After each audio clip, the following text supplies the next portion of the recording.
Jika dirasa tidak cakap untuk bisa mewakili anak muda, mengundurkan diri saja. Bahwa Jokowi tidak lulus dalam memimpin 10 tahun di negeri ini. Masih gagal dilakukan oleh Presiden Jokowi dalam 5-10 tahun belakang. Jokowi berdiri di atas air-air darah tangisan, darah korban-korban HAM berat. Jokowi harus diadili, menunggu pengadilan. Kok yang dibuat memoles citra lewat media sosial ya? Kalau kita lihat media sosial itu banyak tagar-tagar ya, hashtag ya, tentang keberhasilan Jokowi. Banyak akun anonim. Tadi waktu kamu kesini banyak spanduk kan? Iya. Kira-kira kalau menurut Bung Satria sebagai mahasiswa nih ya, apakah Anda mau mengingatkan kepada seluruh rakyat bahwa Jokowi ini perlu kita bedah kembali, perlu kita evaluasi apakah betul dia berhasil dalam menjalankan pemerintahnya atau sebenarnya sebaliknya? Oke. Satria. Pertama, saya sebagai mahasiswa Bang ya, kalau mungkin orang-orang bilang bahwa mahasiswa hari ini adalah elemen yang paling netral, ada juga mungkin buzzer-buzzer yang bilang, alah ini mahasewa. Tapi berulang kali saya selalu berpendapat Bang, ketika berbicara baik buruk sebuah kepemimpinan, apalagi dalam rezim Jokowi, oke, kita bisa bilang beberapa framing media bahkan telah disiapkan Bang, adanya anggarannya ditambah 15 miliar. Soalnya dari bocor Alus Tempo saya nonton. Jadi untuk memoles citra ini, memoles citra Bang gitu. Anggaran dikeluarkan besar-besaran. Anggaran negara ya? Dan anggaran negara gitu. Nah, dalam konteks pembangunan, ya mungkin para yang kemudian pro pada pemerintah bisa bilang dan rasional memang bahwa pembangunan dan sebagainya macam. Tapi kami mahasiswa menghela bukan hanya pembangunan Bang, bukan hanya pembangunan fisik. Tapi yang kita helak adalah konsepsi bernegara, konstitusi yang kemudian hari ini banyak dibajak, banyak dibangkangi, banyak dikhianati Bang. Memang Bang, isu yang kami bawa, konsepsi bernegara, demokrasi, konstitusi, bagaimana esensi reformasi, difungsi ABRI kita tolak dulu ketika reformasi, memang tidak langsung bersentuhan pada perut Bang. Sehingga memang daya tarik atau daya tawar untuk kemudian orang ikut mengikat kepada yang lain Bang. Tidak seperti isu BBM, tidak seperti isu sembako yang naik, yang semua orang merasakan. Gitu. Dan langsung ikut dalam gerakan itu ya? Iya betul Bang. Makanya ketika kita berbicara konsepsi bernegara, habis-habisan kita berbicara demokrasi, esensi reformasi. Tapi Jokowi memberikan BLT di kalangan menengah ke bawah, tapi dia hajar middle class dan menengah atas, dia sandra gitu.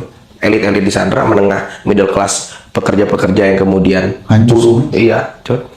Rasa-rasanya akhirnya menimbulkan polarisasi Bang gitu. Yang menengah ke bawah bilang, ya kami dikasih Pak Jokowi BLT kok. Iya benar. Tapi konsepsi bernegara yang bawa. Terus kita diancam. Lah, berarti nggak setuju bantuan langsung tunai. Bukan begitu gitu. Akhirnya kan terpolarisasi bahwa hari ini kita mahasiswa ini ngomongin hal yang utopis, hal-hal yang jauh dari kehidupan mereka gitu. Padahal Bang, kami ini mahasiswa tuh merasa overload Bang. Semua isu tuh diberikan beban ke kami. Secara tidak langsung ya, bahwa isu apapun tuh, isu populis, BBM naik, pangan naik, isu elitis gitu, politis gitu, revisi undang-undang pilkada, pemilu, revisi undang-undang pilkada kemarin, kita menambah semua isu gitu. Sehingga kalau melihat 10 tahun ke belakang Bang gitu, tidak bisa kita pungkiri bahwa orang-orang yang pro pemerintah seharusnya dalam hati memahami nih Bang, bahwa mengenai konsepsi bernegara, komitmen Jokowi tentang konsep bernegara yang ideal, demokrasi, melanggengkan esensi reformasi, rasa-rasanya masih gagal dilakukan oleh Presiden Jokowi dalam 5-10 tahun ke belakang. Abang sendiri sebagai mantan ketua KPK paham betul bahwa kita marah 2019 Bang, karena undang-undang KPK direvisi dengan melemahkan KPK di saat Jokowi pernah berjanji untuk menguatkan KPK. Reformasi di korupsi ya? Betul. Dan hari ini, dan itu waktu itu saya masih SMA Bang, SMA kelas 2, kelas 3, melihat itu luar biasa Bang. Padahal isu KPK Bang, isu korupsi gitu, yang notabene orang nggak langsung kena perut gitu Bang, kena kesejahteraan dan sebagainya macam, korupsi, konsep bernegara lah Bang. Tapi semua orang marah karena banyak turunan tuntutannya, misalnya ada RKUHP, ada Undang-Undang Minerba, ada push untuk RUU TPKS disahkan, masyarakat disahkan. Sehingga bagi saya itu Bang, bahwa kami masih melihat objektif. Terserah buzzer-buzzer bilang bahwa kami ditunggangi dan sebagainya, bisa di cross check Bang gitu. Statement-statement kami melakukan statement tuh berlandas Bang pada kajian, berlandas pada lembaran-lembaran kajian akademis yang kami ciptakan dari kampus ke kampus, fakultas ke fakultas, ruang ke ruang, untuk kita menulis dan memastikan bahwa statement kita tuh rasional dan akademis bang. Dan bisa dipertanggungjawabkan ya. Sudah bisa bertanggungjawabkan. Oke, Bung Satria, berarti Anda menganggap bahwa dalam 10 tahun kepemimpinan rejim Jokowi itu tidak ada sesuatu yang dihasilkan secara signifikan ya, secara kepentingan rakyat. Betul, dengan konsepsi bernegara apalagi bang ya. Mungkin kita bicara demokrasi bang. Demokrasi kebebasan sipil. Berapa banyak teman-teman kami yang kemudian hanya mengepost Instagram story, Instagram postingan yang kemudian mengkritik pemerintah dan direpresi dengan diretas. Berapa banyak teman-teman kami yang turun ke jalan direpresi, diframing sebagai anarkis, sebagai kelompok-kelompok makar gitu. Berapa banyak pers-pers yang kemudian juga terkena intimidasi.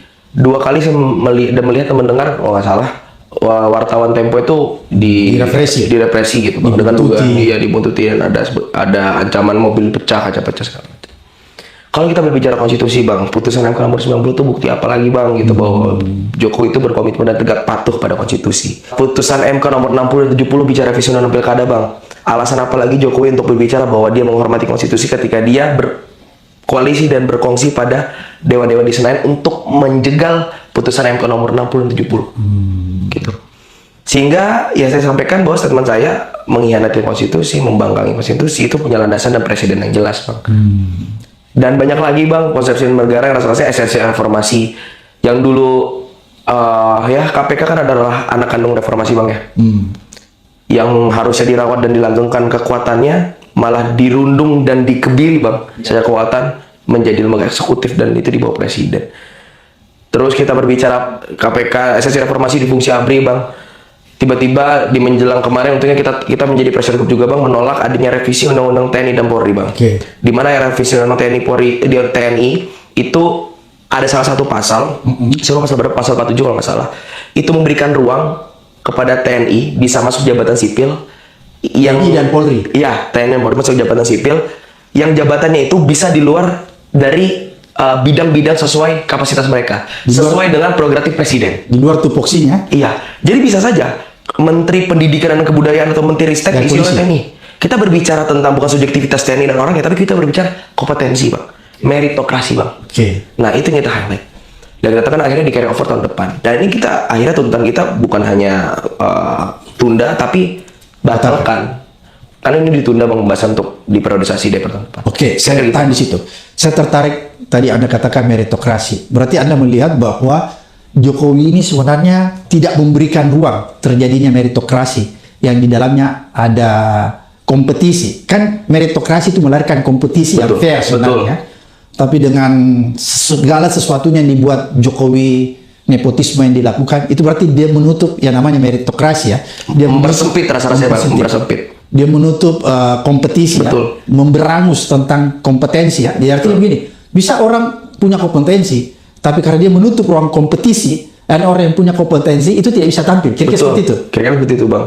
Dan terkadang orang-orang yang punya kompetensi dan tidak diberikan ruang untuk berkompetisi, memilih jalan lain, memilih alur lain, dan ketika alur lain itu disinyalir berbeda dengan alur dan pandangan politik dari rezim, juga dikebiri gitu. Sudah kompeten, dilarang berkompetisi, ikut kompetisi lain di alur yang lain karena berbeda pandangan. Katakanlah oposisi dengan narasi perubahan segala macam, juga dikebiri gitu, juga dijegal, dibegal gitu. Akhirnya kan juga kita bingung gitu bang. Lebih dari sekedar itu mungkin dalam tataran yang lebih luas, upaya-upaya menciptakan kompetisi di dalam alur-alur yang kompeten dan meritokrasi itu mungkin ada dalam beberapa skop yang mungkin blind spot bang gitu, nggak kita lihat banyak. Tapi kalau kita melihat proses pemilu ya bang, bicara konsepsi bernegara gitu, cawe-cawenya Jokowi yang kemudian berupa alokasi daripada kekuasaannya untuk memenangkan anaknya dengan menggelitirkan bansos lah dan sebagainya macamnya, dengan memberikan simbol-simbol bahwa dia berpihak pada calon A, B, C lah gitu, yang membuat kita ngerasa oke, kompetisi ada, cuman kenapa kemudian ada keberpihakan di situ. Dan yang kedua, jadi berarti dia melakukan kompetisi, tapi kompetisi yang dalam kompetisi tidak yang fair ya. Betul. Saya pernah menulis bang, itu saya upload di Instagram postingan saya, ada namanya otoritarianisme elektoral. Jadi sebuah mekanisme otoritarian dalam skop elektoral. Dia otoriter. Dan dalam hemat ini tuh dia berbicara bahwa konsep ini dia otoriter dalam sistem kepemiluan. Dia membuka akses kompetisi, tapi dia otoriter dalam kesisteman tersebut gitu. Oke. Lebih jelasnya teman-teman mungkin saya sempat menulis dua. Halo teman-teman, selamat datang kembali di channel Ruang Aspirasi, sebuah ruang publik digital tempat kita mengkaji, menelaah, dan menyuarakan berbagai dinamika kebangsaan secara objektif dan mendalam. Ya, belakangan ini ruang publik kita kembali dihangatkan oleh eskalasi pergerakan massa di berbagai daerah, serta bergulirnya kembali diskusi publik mengenai aspek transparansi kepemimpinan nasional. Pertanyaannya, sejauh mana dinamika ini mencerminkan kondisi demokrasi kita hari ini? Mari kita bedah bersama di ruang aspirasi. Ya, kita awali dari dinamika di lapangan. Beberapa waktu lalu, gelombang aksi massa yang diinisiasi oleh koalisi mahasiswa dari berbagai perguruan tinggi seperti Universitas 11 Maret, Universitas Muhammadiyah Surakarta, serta organisasi kepemudaan seperti PMI dan GMNI melakukan aksi Long March dari Tugu Makuto hingga ke depan gedung DPRD Solo. Aksi ini membawa tuntutan yang sangat mendasar mengenai evaluasi jalannya pemerintahan, penegakan hukum yang berkeadilan, serta penyelamatan nilai-nilai demokrasi di Indonesia. Pergerakan ini mengingat kita semua bahwa mahasiswa dan masyarakat tetap memposisikan diri sebagai mitra kritis pemerintah. Namun, yang menarik untuk dicermati adalah bagaimana dinamika global seperti ketegangan di Timur Tengah turut menjadi sorotan dalam orasi mereka. Hal ini menunjukkan bahwa kesadaran kolektif masyarakat saat ini sudah semakin luas, terutama dalam mengantisipasi dampak ekonomi global yang bisa langsung dirasakan oleh masyarakat tingkat akar rumput. Aksi yang sempat diwarnai ketegangan dengan aparat keamanan ini mempertegas satu hal penting, perlunya ruang komunikasi yang sehat. Aparat keamanan dituntut untuk tetap berpersuasif dan mengayomi, sementara masa aksi berupaya agar aspirasi mereka tidak tersumbat oleh berikade-berikade fisik maupun birokrasi. Ketika saluran aspirasi publik tersumbat, maka ketidakpuasan kolektif cenderung membesar. Ya, selain dinamika di jalanan, isu seputar akuntabilitas dan keaslian dokumen formal pemimpin negara kembali mencuat ke permukaan publik. Salah satu polemik yang terus menggelinding menjadi perdebatan hangat adalah mengenai keaslian ijazah Universitas Gadjah Mada milik mantan Presiden Joko Widodo yang lulus pada tahun 1985. Diskusi ini kembali tajam setelah analisis forensik digital dari beberapa pengamat seperti Roy Suryo dan mantan dosen Rismond Hasiholan Sianipar diunggah ke ruang publik. Mereka menyoroti adanya sejumlah perbedaan teknis seperti presisi letak huruf pada kata sarjana, terdapat logo UGM, ketebalan tinta, serta kejelasan figur pengaman dokumen jika dibandingkan dengan dokumen milik alumni lain di angkatan yang sama. Tuduhan-tuduhan ini berkembang menjadi bola liar di tengah masyarakat, memunculkan desakan agar dokumen asli dapat ditunjukkan secara terbuka guna mengakhiri spekulasi yang berkepanjangan. Dalam melihat sebuah isu ini, kita tentu harus bersikap adil dengan melihat dari dua sisi.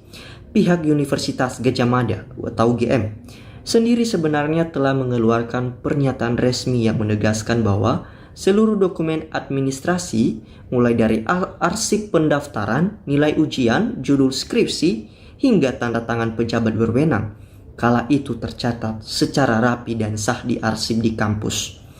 Pihak kampus menjelaskan bahwa perbedaan minor pada letak huruf atau ketebalan tinta adalah hal yang wajar pada media 1980-an.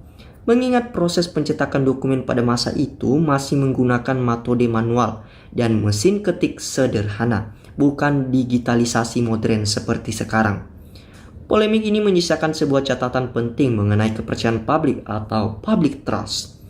Bagi sebagian kalangan masyarakat, pembuktian hukum dan transparansi fisik secara menyeluruh adalah kunci utama untuk menyudahi perdebatan ini.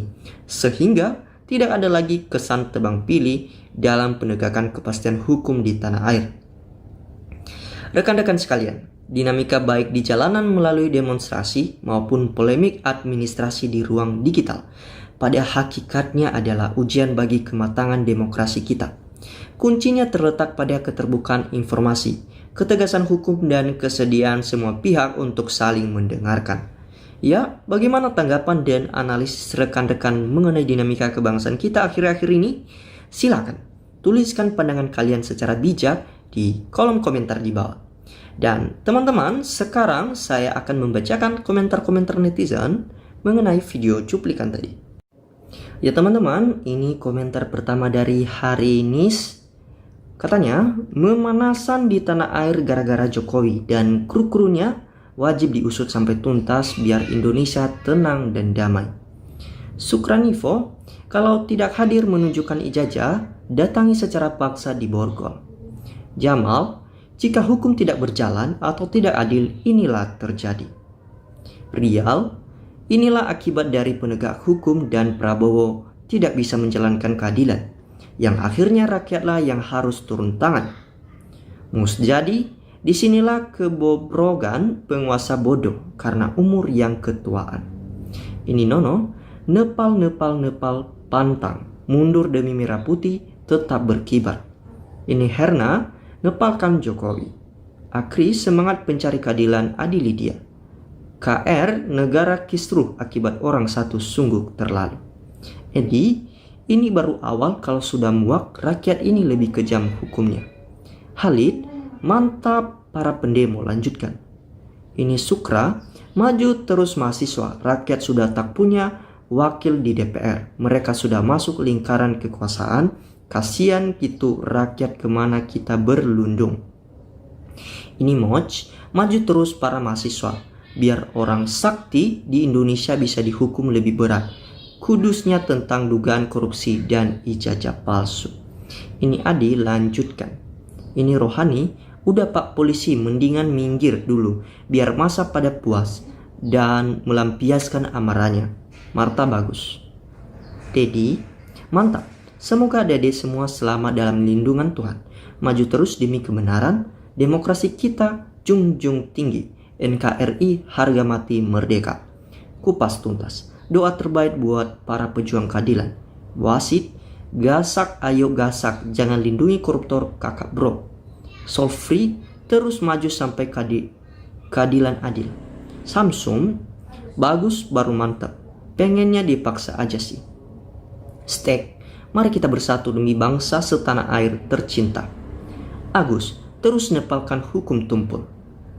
Heti, aparat penegak hukum tegas, membela kebenaran demi banyak rakyat dan tidak berpihak satu orang yang bersalah. Semoga rakyat pun menyorakan kebenaran. Asta, gerombolan manusia hati busuk, bikin rusuh negara saja. Sofian, ayo maju terus kawan, kalau tidak diadili, kita akan bergerak dari Sabang sampai Merauke. New, semangat saudaraku. Stefania, begitulah kalau pemimpin negara tidak tahu malu, berbagai cara untuk menghindari dari masalah, seakan-akan rakyatlah yang seolah-olah yang salah. Padahal, pemimpinnya lah yang tidak benar mengurus negara ini. Bertahun-tahun masalah kasus yang sama tadi tuntas karena ada penjilat di depan perusak negara. Surya, berita unjuk rasa tidak diberitakan di media TV. Zal Adam, kepolisian nggak bisa menegakkan hukum, hakim nggak bisa penegak hukum, jaksa nggak bisa penegak hukum, hukum masyarakat yang bertindak. Suhadi, perjuangan melawan kemungkaran harus kita tegakkan karena membahayakan untuk masa depan Indonesia emas. Jelas Jokowi jajah palsu. Jokowi tidak mau menunjukkan ijazahnya, maksa kita lawan dan tangkap Jokowi dan adil.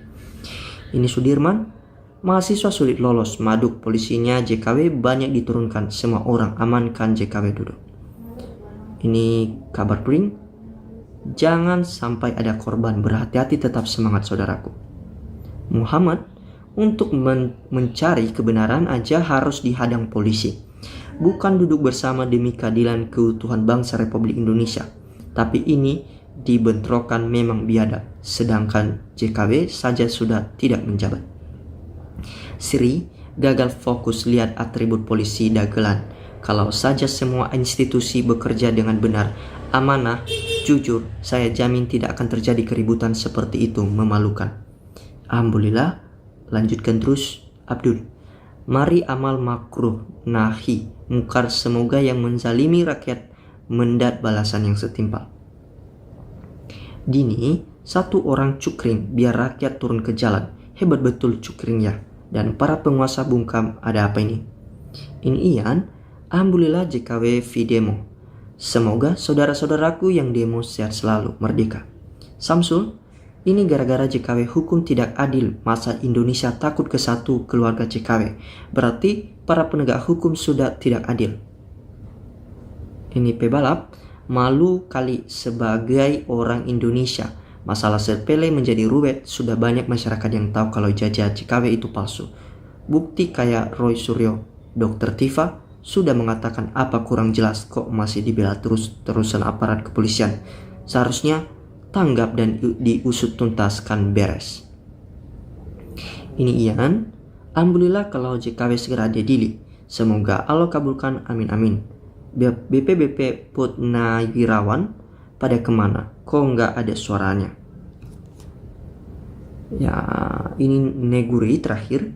Jokowi dan antek-anteknya sudah meruntut tataran kehidupan berbangsa, mengadu domba antar anak bangsa depan memelihara simpatisan yang pro dan mengkriminalisasi yang anti dan mengkritik kinerjanya. Sekarang tumbangkan dan cabut hak politiknya demi kenyamanan demokrasi negeri ini. Ya teman-teman, demikianlah komentar-komentar netizen mengenai video cuplikan tadi. Terima kasih telah menyimak dari awal hingga akhir.